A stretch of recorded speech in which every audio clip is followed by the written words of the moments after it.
თამას არ მოყვა. თუ არ მოყვა, მით უმეტეს მით უარესი, ანუ ტიპები თოფს აყიდიან და ზემოდან პიკატინის თამასაც არ და სამიზნეც არ აქვს. ანუ იქვე უნდა იყიდო, ესეც და ისიც.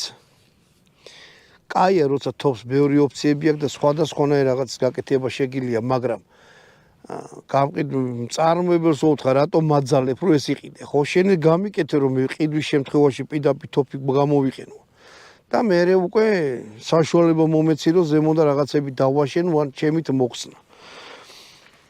იმის წინააღმდეგიც ავარო სამიზნეებს, თვითონ რაღაცა რო აქვს მიარჩილოთ და რაღაცა გაუკეთოთ სამიზნე, ეგ არ არის კაი აზრი რა.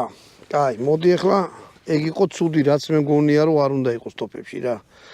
თვითონ პლასმასი არის ძალიან კაი, კომფორტულია, ესე დარეზინებული შთაბეჭდილებას ტოვებს, თუმცა დარეზინებული არ არის. მაგრამ შეხებისას გეგონება ტყავიაო რაღაცა რა. ცუდი კიდე ის აქვს, რომ ეგ შეხედეთ, არ ვიცი ახლა მან ჩანს თუ არა, ხო? ესე ძვირიან თოფში, აი ეს ჩხილს უატარებ, აი ესეთი რაღაცები არ უნდა გქონდეს რა. მე პატრონი შეუულია რომ თქვა რაღაცა ზუმფარით ეს მოაცილოს. მაგრამ რათა შვილო, ხო?